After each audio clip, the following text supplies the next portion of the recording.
नमस्कार दोस्तों, स्वागत है हमारे चैनल थिंक टैंक इंडिया पर। थिंक टैंक इंडिया पर आज हम बात करने जा रहे हैं वेस्ट बंगाल में जो हालात चल रहे हैं उस पर। क्या वेस्ट बंगाल में जो आरजीकर हॉस्पिटल में हुआ, उसकी जो डॉक्टर बिटिया के साथ हुआ, क्या उसको वो खूनी को सजा मिलेगा? उसकी जो रेपिस्ट है उसको सजा मिलेंगे?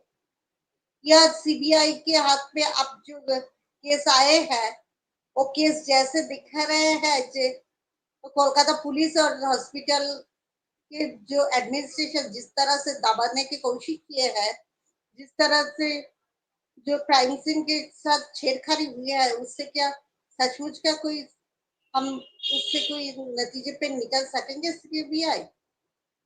या ऐसे ही चलते रहेंगे पार्कशीट पासखाली आमदनी वगैरह वगैरह संदेश खाली वगैरह वगैरह जो हुआ उस तरह से चलेगा? इस बीच हमने देखा आज एक फिल्म रिलीज किया है गया है, the diary of West Bengal, जिसको लेके भी बहुत बवाल खड़ी हुई है। टीएमसी उसके खिलाफ है, और टीएमसी के जो सब जो हमारा बोल सकते हैं एलिट क्लास है, कुछ फिल्म इंडस्ट्री से, वो भी उसके खिलाफ है। टीएमसी के जो स्पोक्स पर्सन उसके खिलाफ बोल रहे हैं। और जो हालात अभी चल रहे हैं, क्या वेस्ट बंगाल में 356 राष्ट्रपति शासन या प्रेसिडेंट रूल जारी हो सकता है? इस बारे में बात करने के लिए हमारे साथ वेस्ट बंगाल के मशहूर यूट्यूबर दिवाकर देवनाथ जी ज्वाइन कर रहे हैं। उसके एक मशहूर चैनल है जागरण बांग्ला बोल के। दिवाकर जी, वेलकम टू आवर शो। नमस्कार सभी को, जितने भी दर्शक देख रहे हैं सभी को नमस्कार। दिवाकर जी, जो हालात चल रहे हैं उस पर आप क्या बोलेंगे? देखिए, जो हालात चल रहे हैं वो तो आज से नहीं चल रहा है। आप लोगों को पता ही है कामदुनी के बारे में। कामदुनी में जो वारदात हुआ है, उसके बाद एक घटनाएं हुआ है, कुछ बिहार में हुआ है, मालदा में हुआ है। तो महिला जो है इस राज्य में, हमारे जो प्रदेश में पश्चिम बंगाल में, कभी सुरक्षित नहीं थे। जब से कम्युनिस्ट के शासन थे तब भी महिला के साथ अन्याय हुआ है। अभी जो तृणमूल कांग्रेस की शासन है, अभी भी हो रही है। लेकिन सभी प्रदेश में होती है, ज्यादा या कम, ये बड़ी बात नहीं है। लेकिन जब सरकार और सरकार में बैठे हुए लोग ये घटनाओं को छुपाने की कोशिश करते हैं, ये दबाने का कोशिश करता है, या जस्टिस नहीं देने के मंशा रखते हैं, तभी प्रॉब्लम क्रिएट होता है। जो बंगाल में अभी घटना हुई है आरजीकर हॉस्पिटल में, आप लोगों को पता है, एक महिला चिकित्सक, उसको हॉस्पिटल हॉस्पिटल के अंदर बलात्कार करके उसका हत्या कर दिया गया। उसके बाद कलकत्ता पुलिस का जो रवैया रहा है शुरू से ये केस पे, जैसे क्राइम सीन को टेम्पर करना, और एविडेंस इधर उधर करना, जो पिता माता है विक्टिम का, उनको बार बार उल्टा सीधा बात बोलना। कभी बोलता है कि ये उसका तबीयत ठीक नहीं है, कभी बोलता है कि वो सुइसाइड कर लिया, कभी पुलिस रजिस्टर करता है कि ये यूडी केस है, अननेचुरल डेथ है। तो सवाल तो उठा है, और ये सवाल सिर्फ बंगाल की जनता ने नहीं उठाया, बंगाल का साधारण पब्लिक ने नहीं उठाया। ये सवाल उठाया है कलकत्ता हाईकोर्ट ने, ये सवाल उठाया है भारत के सबसे उच्च न्यायालय जो है सुप्रीम कोर्ट। सुप्रीम कोर्ट ने भी आवाज उठाया है इसके खिलाफ। जो पुलिस काम किया है इस केस में, वो कभी विश्वसनीय नहीं है। इस पे भरोसा भरोसा नहीं किया जा सकता है। सुप्रीम कोर्ट का चीफ जस्टिस, एक चीफ जस्टिस ने भी कहा है कि पश्चिम बंगाल पुलिस पे हम भरोसा नहीं कर सकते, तो सीबीआई को केस सौंप दिया। सीबीआई अभी चला रहा है, अपने तरफ से इन्वेस्टिगेशन चला रहा है। इसका क्या नतीजा निकलता है उसके तरफ हमारा सभी देशवासी का नजर है। लेकिन जो हाल ही में कुछ घटनाएं हुई है, उससे पता चलता है कि पुलिस एविडेंस को छुपाने की कोशिश की है। पुलिस के ऊपर जो इंजाम लगा है ये बिल्कुल सही है। सुप्रीम कोर्ट के जो विचारपति है उसने भी बोला है कि मैंने अपनी 30 साल के करियर में पुलिस को ऐसे काम नहीं करते हुए देखा। तो घटना जो हुआ है अभी, जो जैसे चल रहा है, पुलिस जैसे रोज प्रेस कॉन्फ्रेंस करके सफाई देने की कोशिश कर रहे हैं, एक झूठ को छुपाने के लिए और 100 झूठ बोलने का कोशिश कर रहे हैं।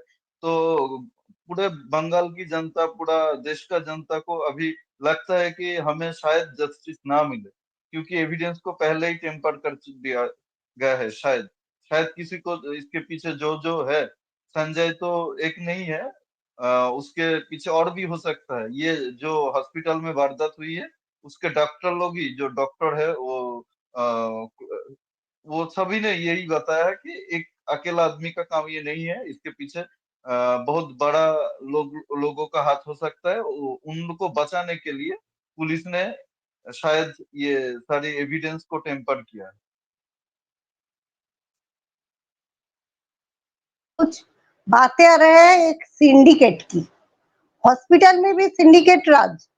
ये क्या बोलेंगे कि सुना जा रहा है कोई नॉर्थ बंगाल लॉबी, कोई बर्धमान लॉबी, ये क्या? और नहीं, कुछ सारे तो सुना जा हॉस्पिटल रहा में, है सारे हॉस्पिटल में। ऐसे ऐसे मिदनापुर मेडिकल में तो ऐसे सुना जा रहा है कि गर्ल स्टूडेंट से कैबरे भी कराया गया है।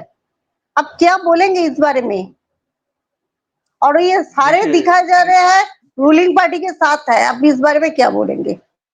रूलिंग पार्टी का साथ अगर नहीं होता तो ये सब नहीं हो पाता।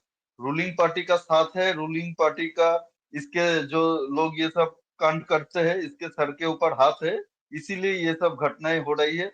वेस्ट बंगाल में जितने भी हॉस्पिटल है, सरकारी हॉस्पिटल के बारे में बोल रहा हूँ मैं। चाहे वो ग्रामीण हॉस्पिटल हो, चाहे वो नगर पालिका का हॉस्पिटल हो, महकुमार हॉस्पिटल हो, या आरजी कर जैसे बड़े मेडिकल कॉलेज हो, हर किसी हॉस्पिटल के अंदर सिंडिकेट है।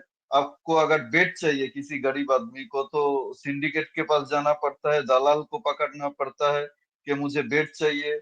आपको कुछ लेने के लिए, खाना लेने जैसे सब कुछ के लिए सिंडिकेट है, अलग अलग सिंडिकेट है। और सभी रूलिंग पार्टी ये सिंडिकेट चलाता है। रूलिंग पार्टी के जितने भी बाहुबली नेता है, सभी इसके अंदर शामिल है। इसीलिए तो संदीप जो घोष है, उसको बचाने की कोशिश किया है स्टेट गवर्नमेंट ने। ममता बनर्जी ने पूरी के पूरी जो ये रैकेट है, ये सब जानते हैं। वो भी हेल्थ मिनिस्टर है वेस्ट बंगाल की, सिर्फ सीएम नहीं है, वो पुलिस मंत्री भी है, वो हेल्थ मिनिस्टर भी है। तो वो सब जानते हैं कौन सी अस्पताल में कौन सिंडिकेट चलाते हैं, इसके पीछे कौन कौन शामिल है। और इससे जो हिस्सा आते हैं ना, इसके कुछ टीएमसी का पार्टी फंड में भी जाता है, रूलिंग पार्टी के पार्टी फंड में भी जाता है, जिससे ये पार्टी चलता है। इलेक्शन का टाइम जो भी घटना होता है वेस्ट बंगाल में, जितने भी अपराध होता है, सब ये पार्टी फंड के पैसे से ही होता है। ये सिंडिकेट हर जगह पे, आप कहीं भी चला जाइए वेस्ट बंगाल में। आपको ऐसा नहीं लगता कि ये जो सिविक के जो पोस्ट में लिए जा रहा है, इसके बारे में कुछ छानबीन होना चाहिए, या ये सारी पार्टी कैडर को ही लिया जा रहा है? चाहे सब तो खराब नहीं है, कुछ खराब कर रहे हैं, इसकी वजह से कुछ लोगों पर नहीं, भी इल्जाम आ रहा कभी है। खराब नहीं होते। कोई डिपार्टमेंट में सभी लोग कभी खराब नहीं होता है। चाहे आप पुलिस के बारे में बोलिए, आप सिविक के बारे में बोलिए, सभी खराब नहीं होता है। ये मेरा भी मानना है, और हमारे जो प्रदेश की जनता है उनको, उनका भी मानना है कि सारे पुलिस खराब नहीं या सारे सिविक वॉलेंटियर खराब नहीं है।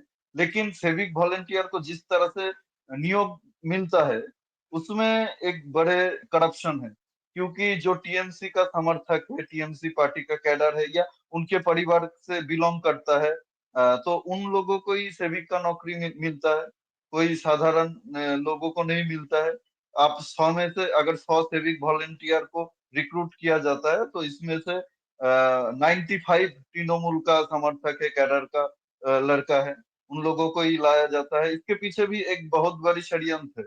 तो जितने भी ये गवर्नमेंट चल रहा है पुलिस के ऊपर, अगर पुलिस इस गवर्नमेंट को सपोर्ट ना करे, पुलिस अगर निष्पक्ष काम करना करे, तो ये गवर्नमेंट एक दिन भी टिक नहीं पाएगा। ये जो सिविक वॉलेंटियर लोग हैं, इनको रिक्रूट किया जाता है ताकि जो विरोधी लोग हैं, जो विरोधी दल को समर्थन करता है, या गवर्नमेंट के खिलाफ बोलता है, टीएमसी लीडर के खिलाफ बोलता है, जो कोई अन्याय करता है उसके खिलाफ आवाज उठाता है, चाहे वो गांव में हो, शहर में हो, म्यूनिसिपालिटी में हो, जिधर भी हो, तो ये सिविक को, लोकल लोगों को टीएमसी सिविक का ड्यूटी देता है। और पुलिस उन लोगों को सब इंफॉर्मेशन जुटाता है कि कौन क्या क्या कर रहा है। मान लीजिए मैं अपने गांव में रह के बीजेपी करता हूँ व कांग्रेस करता हूँ या सीपीएम करता हूँ, मैं किसी नेता की जो करप्शन है उसके खिलाफ बोल रहा हूँ, तो इसका इंफॉर्मेशन वो पुलिस को जाके सेविक देगा कि हमारा गांव में ये लड़का है जो अभी ऑपोजिशन कर रहा है, वो मीटिंग में जाता है, इधर रैली पे जाता है, इसका खिलाफ कुछ कार्रवाई करना पड़ेगा, इसको फॉल्स केस में फंसाओ, इसको जेल में डालो, इसको सबक सिखाओ, जाके वो दोबारा कभी ममता बनर्जी के खिलाफ या इसकी पार्टी के खिलाफ ना बोले। यही षड्यंत्र है और ये बहुत दिनों से चल रही है। ये सेविक बोल के तो कुछ नहीं था वेस्ट बंगाल में।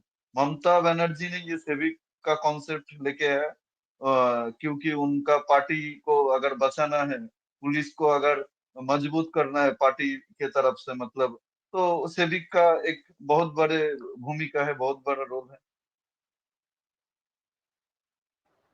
वेस्ट बंगाल का जो हालात है, क्या आपको लगता है 356 लगने वाले हैं, प्रेसिडेंट रूल लगने वाले हैं? बिल्कुल बिल्कुल, इसमें कोई शक ही नहीं है, इसमें कोई शक ही नहीं। मैं तो हैरान हूं कि अब तक क्यों सो रहे हैं।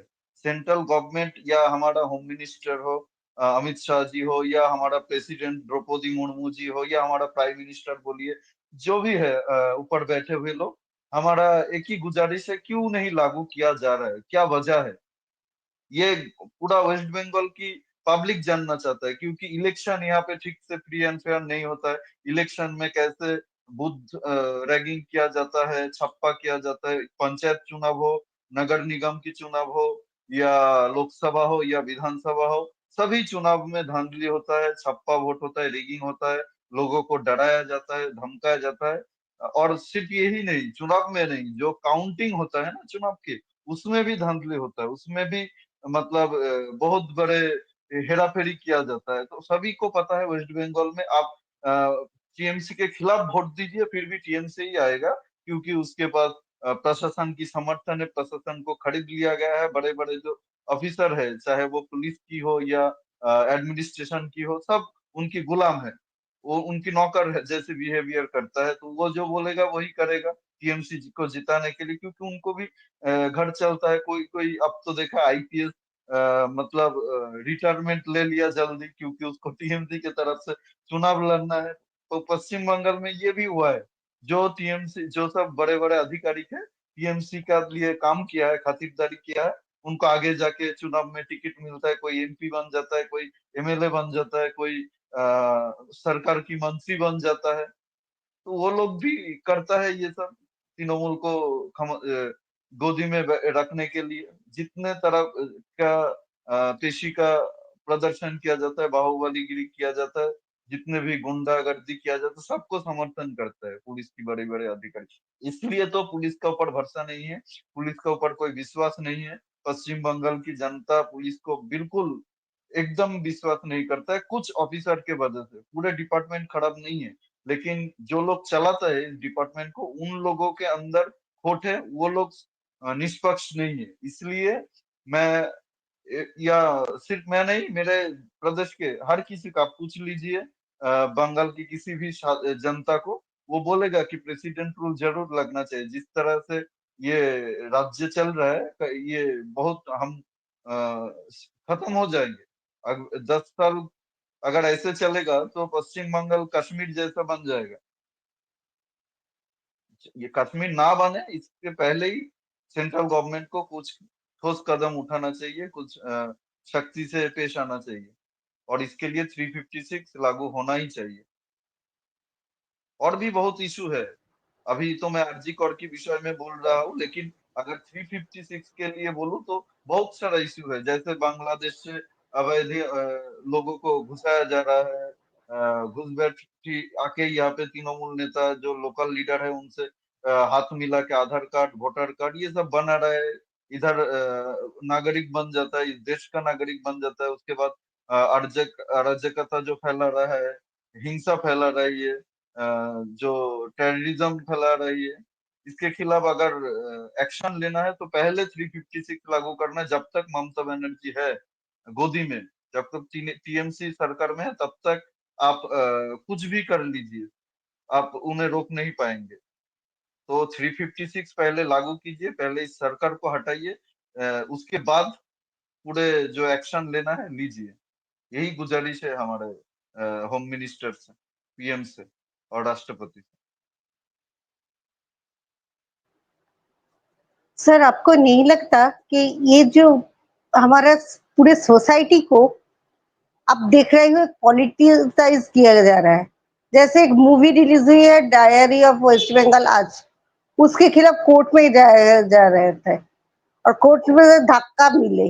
और इसके अलावा हम देख रहे हैं कि हमारे जो गवर्नमेंट है स्टेट के, वो या उस रूलिंग पार्टी ने हमेशा कोर्ट की खिलाफत करते हैं। आप इस बारे में क्या बोलेंगे? नहीं, उनका साथ जो सुर में सुर नहीं मिलाता है, उसका खिलाफ उसका वो जंग छेड़ देता है, एकदम क्लियरली जंग छेड़ देता है उसके खिलाफ, एकदम ओपनली स्टेटमेंट देता है, चाहे वो सुप्रीम कोर्ट हो, चाहे वो हाई कोर्ट हो, हाई कोर्ट की जज हो। उनके खिलाफ पहले भी बोल चुका है अमृत, जो है हमारा कोलकाता हाई कोर्ट का एक जस्टिस, विचारपति लेडी, वो नाम है अमृता सिन्हा। उनके खिलाफ एकदम ओपनली बोल चुका है, टीएमसी जो लीडर है, बड़े लोग है टीएमसी का, बड़े बड़े लीडर बोल चुका है कि उनको नहीं रहना चाहिए, कौन सा केस, कौन सा जज को सुनना चाहिए, इस विषय में भी वो खुलेआम बोलते हैं। सुप्रीम कोर्ट की खिलाफ वो खुलेआम बोलते हैं। अगर उसके खिलाफ कुछ जजमेंट आ जाए, सुप्रीम कोर्ट से आए या हाई कोर्ट से आए या लोअर कोर्ट से आए, तो वो कोर्ट के खिलाफ भी एकदम खुल्लम खुल्ला बोल देते हैं, कोर्ट के भी नहीं सुनते हैं। अभी तो हाई कोर्ट ने जो छात्र नेता है जिसने ये नवान्न अभियान को लीड किया था, उसको बेल दे दिया है, काली बेल दिया है। तो आज मुझे पता चला कि सुप्रीम कोर्ट में अपील करने वाला है स्टेट गवर्नमेंट, ताकि ये बेल रुक जाए, उसको फिर से डिटेन किया जाए, उसको फिर से जेल में डाला जाए। इसलिए चला गया हाई सुप्रीम कोर्ट के अंदर। वहां भी मैं आप लोगों को बोल देता हूँ, मुझे पता है, पक्का विश्वास है, वहां भी थप्पड़ ही मिलेगा, जैसे पहले मिला है इस बार भी मिलेगा। लेकिन वो मतलब इतना नालायक है, इतना निर्लज्ज है, जो हम बंगाल में बोलते हैं। मेरा हिंदी उतना ठीक ठाक नहीं है, क्योंकि ज्यादातर मैं बंगाली में बात करता हूँ, बंगाली में ही वीडियो बनाता हूँ। लेकिन आप लोगों को समझ में आ जाएगा। तो बार बार जाके थप्पड़ खाने के लिए जाता है कि उनको भी पता है कि हम जितने बड़े वकील का फौज लेके जाए, कपिल सिब्बल जैसे वकील को, इसके पीछे करोड़ों करोड़ों हमारे जनता के, पश्चिम बंगाल की जनता की टैक्स के पैसे ये खर्च करता है, ये वकील के पीछे लगाता है क्रिमिनल को बचाने के लिए। तो फिर भी थप्पड़ खा के आ जाता है। लेकिन इन लोगों को कोई लज्जा है नहीं, कोई शर्म है नहीं, तो फिर भी गया, फिर थप्पड़ खा के आएगा। तो जिस विषय में आप बोल रहे थे कि डायरी ऑफ बंगाल जो फिल्म है, वो पश्चिम बंगाल में बैन करने का कोशिश इससे पहले भी हुआ था। जो केरला स्टोरी आप लोगों को शायद पता हो, पूरे देश की जनता को पता है कि पश्चिम बंगाल में इसको बैन कर दिया था ममता बनर्जी ने। फिर कोर्ट ने बोला कि नहीं, ऐसा नहीं चल सकता, ये डेमोक्रेसी है, यहाँ पे सबका मर्जी है। अगर आपको पसंद ना है तो आप टिप्पणी कर सकते, आप इसके खिलाफ बोल सकते, लेकिन आप बैन नहीं कर सकते। ये अधिकार आपको किसी ने भी नहीं दिया, सेंसर बोर्ड ने इसको छूट दिया है। तो ये पूरी देश में दिखाया जाएगा। पूरी देश की जनता अगर चाहे तो दिख सकता है, हॉल थिएटर में जाके दिख सकता है। कोई रोक टोक नहीं है, कोई पाबंदी नहीं लगा सकता है सरकार, सरकार का कोई हक नहीं है।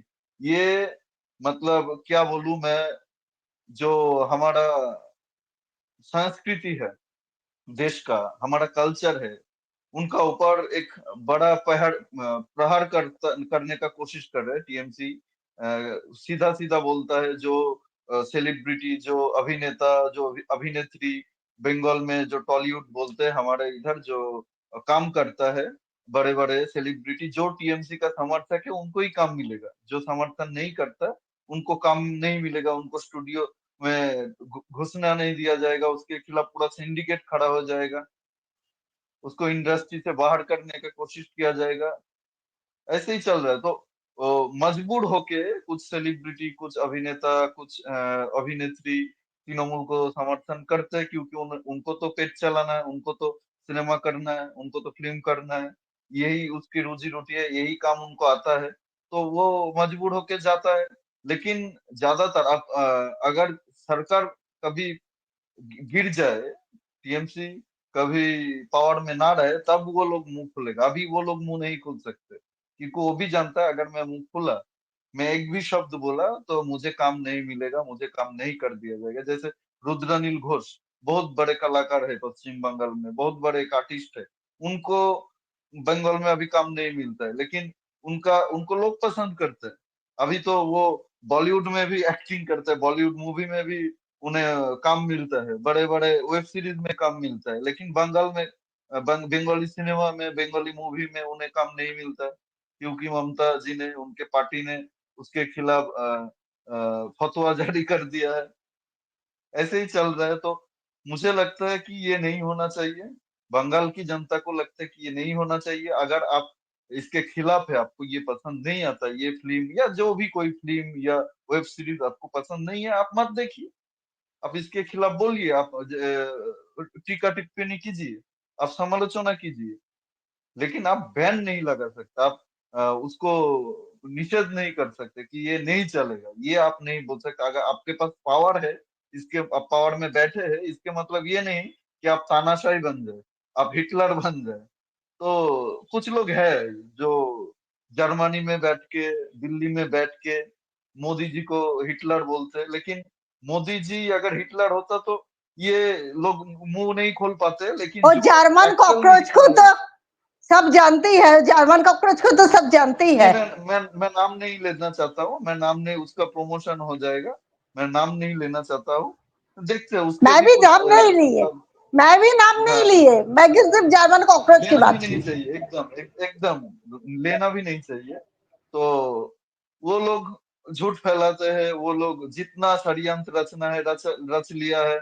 तो उन्हें लगता है कि भारत में डेमोक्रेसी नहीं बचा है, और फिर भी वो लोग रोज गाली देते हैं, सुबह उठ के मतलब नहा धो के वो गाली देता है प्राइम मिनिस्टर को। ये है प्राइम मिनिस्टर, वो है, ये मर जाए तो मैं 100 लड्डू चढ़ाऊंगा, मैं मक्का जाऊंगा, मैं मदीना जाऊंगा, ये बददुआएं देते हैं। सारा दिन उसको गाली गलौज करता है, फिर रात में सोने के पहले वीडियो में आके बोलता है कि ये प्राइम मिनिस्टर तो हिटलर है, ये तानाशाही है, ये इंडिया को चाइना बनाना चाहता है, नॉर्थ कोरिया बनाना चाहते हैं, ये रशिया बनाना चाहता है। यही लोग करते हैं। तो पश्चिम बंगाल में एक्चुअल में हो रहा है, जो भी यूट्यूबर हो हमारे जैसे, मुझे भी जेल में डाला गया था। शफीकुल इस्लाम एक बड़े यूट्यूबर है, सरकार के हर जो गलत नीतियां है उसमें समालोचना मैं करके इसमें टीका ही टिप्पणी आने करते हैं। वाले थे, आप बोल ही रहे हैं तो बोल ही दीजिए एकदम। हाँ, मैं बोल रहा हूँ ना। तो और भी है, बहुत सारे हैं हमारे पहचान में। तो मैं तो बहुत छोटा हूँ, मैं कुछ ही दिन पहले शुरू किया है। तो वो लोग बहुत दिन से काम कर रहे हैं। उनके ऊपर जितने तरह के से केस, मतलब झूठी केस डाल डाल के उनको हैरान किया है, उनको परेशान किया है, उसके घर वाले को परेशान किया है, क्योंकि उनका मुंह बंद किया जा सकता है, उसका उसको दबाया जाए। लेकिन ये हो नहीं पाया। वो लोग एकदम अपने जगह पे खड़े हैं, और एकदम आंख में आंख डाल के सरकार से सवाल पूछते, आगे भी पूछेंगे, हम भी पूछेंगे। ऐसे डेमोक्रेसी में आप किसी का बात नहीं दबा सकते। अगर आपको मेरा बात अच्छा नहीं लगता तो आप भी बोलिए ना, आप भी बोलिए। जनता सबके सुनते, मेरे भी सुनेगा, आपके भी सुनेंगे। आप बोलिए, लेकिन आप मेरे आवाज को नहीं दबा पाएंगे। आप झूठा केस लगा के, आप पुलिस भेज के घर पे हमला करवा के, डरा के, धमका के, टीएमसी का गुंडा भेज के आप मुंह नहीं बंद कर सकते किसी का। एक मुंह बंद करेंगे तो 100 मुंह खुल जाएंगे।